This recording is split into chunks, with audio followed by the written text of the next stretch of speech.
semuanya, di sini saya akan menjelaskan tentang poster saya yang mengenai peran pemerintah dalam mendukung pembukaan lapangan kerja melalui ekonomi kreatif. Apa itu ekonomi kreatif? Ekonomi kreatif adalah kegiatan ekonomi yang sumber utamanya berasal dari ide, kreativitas, seni, inovasi, dan teknologi. Contohnya, seperti kuliner, fashion, film, musik, desain, dan fotografi. Selanjutnya, di sini saya akan menjelaskan tentang penyediaan infrastruktur dan fasilitas. Nah, membangun pusat kreatif, coworking space, dan mendukung digitalisasi. Contohnya seperti studio produksi, galeri seni, dan tempat pertunjukan.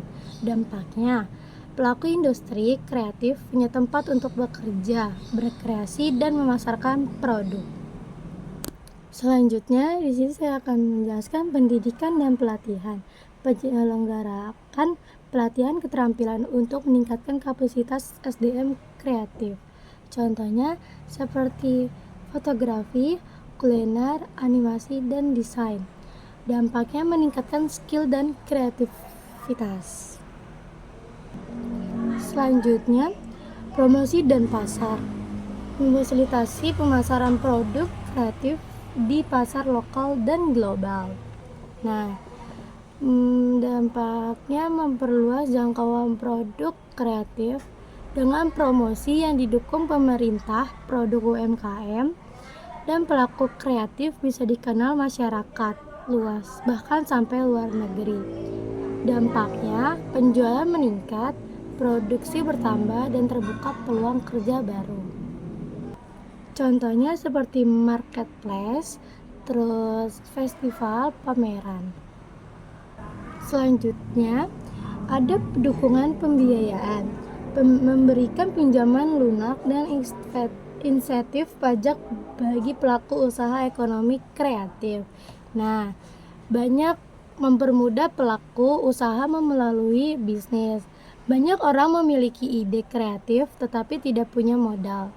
Dengan bantuan pembiayaan, mereka bisa membuka usaha seperti kuliner, kerajinan, terus fashion, fotografi, desain, musik, atau animasi. Dampaknya, muncul pengusaha baru dan tercipta lapangan kerja. Dan usaha yang kecil bisa naik kelas dan mampu memperkerjakan lebih banyak pegawai. Ini judulnya ada mendukung pembukaan lapangan kerja berbagai cara. Di sini juga ada lapangan pekerjaan.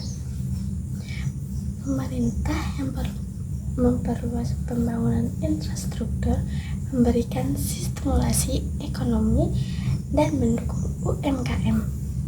Sementara individu bisa dengan membangun usaha, meningkatkan keterampilan, atau berinvestasi di sektor padat kerja.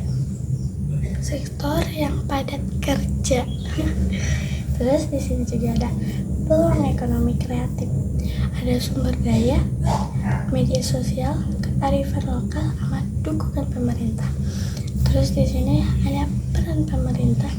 Peran pemerintah yang berisi ada infrastruktur, stimulasi ekonomi, terus ada dukungan UMKM, program padat karya, program pelatih dan keterampilan, sama meningkatkan investasi. Nah, terus juga ada peran individu dan swasta. Yang pertama ada membangun usaha, berinvestasi, terus meningkatkan keterampilan, berwirausaha, sama meningkatkan kolaborasi.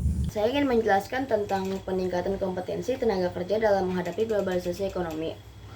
Peningkatan kompetensi tenaga kerja menghadapi globalisasi ekonomi dilakukan melalui berbagai cara, seperti peningkatan pendidikan dan pelatihan vokasional yang disesuaikan dengan kebutuhan industri, pelatihan bahasa dan komputer, magang, serta pengembangan keterampilan lunak atau soft skill seperti adaptasi dan kolaborasi.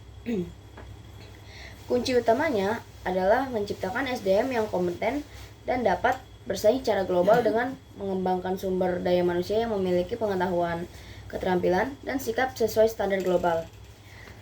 Upaya peningkatan kompetensi tenaga kerja ada 7. Yang pertama ada pendidikan dan pelatihan, yang kedua pengembangan keterampilan tambahan, Yang ketiga, pengalaman praktis. Yang keempat, pengembangan keterampilan lunak atau soft skills. Yang kelima, ada pemberdayaan karyawan. Yang keenam, ada penerapan teknologi. Dan yang terakhir adalah meningkatkan kerjasama ekonomi internasional. Akan mempresentasikan tugas ekonomi yang bertema peran kesehatan dan keselamatan kerja. K3. Yang pertama itu ada definisi, menciptakan lingkungan kerja yang aman dan sehat untuk melindungi pekerja dari kecelakaan dan penyakit akibat kerja. Aspek K3 yaitu kebijakan, keselamatan, kesehatan, ergonomi, dan lingkungan kerja. 3 pilar Safety yaitu teknik, sistem manajemen, dan perilaku manusia.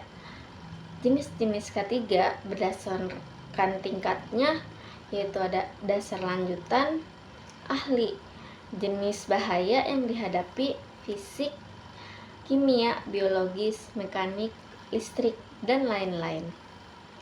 Atau bidang sertifikasi spesifik seperti ahli K3 umum, ahli K3 spesialis, dan operator K3.